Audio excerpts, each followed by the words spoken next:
I think we could start it off slow on the defensive end, and towards the first media, we kind of gathered up and said we had to lock in defensively, so we had to get stops.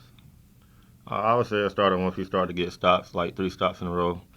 And we got in transition and run and get easy baskets. Damarcus, 14 points, all in the first half. I know you've talked a lot about you do what the game comes to you. You didn't get to the free throw line at all tonight. What I don't know if slowing down is the right word for the second half, but you were more of kind of like a facilitator in the second half. What was the difference between the second and the first, and how easy it was for you to score? The first half, we was getting stops. There's a lot of up and down transition, and everybody know that's my game. And the second half, I mean, we slowed the ball down. I didn't play as much the second half, but I got guys open, and he was facilitating the ball pretty well for the other guys, and I was just in there doing my role playing defense.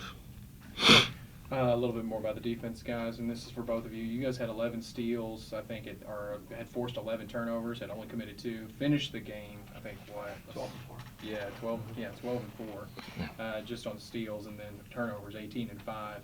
How are you guys going to continue that kind of a trend going into the rest of this non-conference season?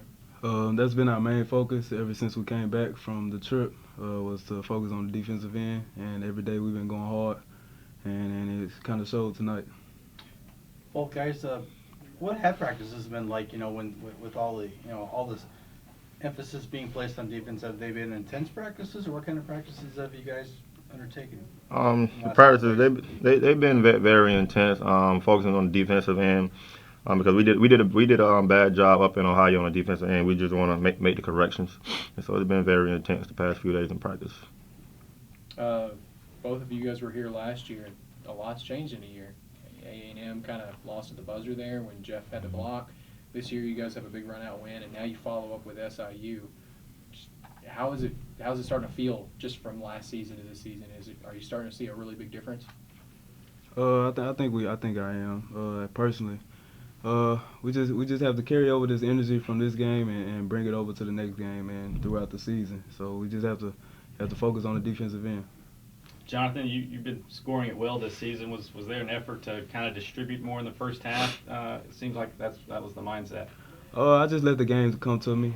If I have a shot, I'll take it. If I see one of my teammates open, I also pass the ball. So I just take whatever the game gives me. For both you all, what does it mean for you all's game to have G come out tonight? The crowd obviously loves him, goes crazy for him. How does that help your game? How does that kind of boost you all going into it? I would say having G back. The crowd gave him a real good welcome coming back, and it just hyped us up as a team to get one of our family members back out there on the court to play with him again. I know it's easy to kind of harp on this, but the three-point shooting continues to be a strength for you guys, particularly you two guys. Damarcus, you're shooting it well. Jonathan, you're shooting at 50%. Is that just the main focal point of this offense, or are you guys trying to find a post presence to kind of counter with that? Like I said, we just take what the games come to us. If we're feeding the post and they're getting buckets down low, we're gonna feed it down low. And if we're hitting shots, we're hitting shots. So we're gonna feed whoever's basically scoring. And we have a lot of talent, so it can go all over the place.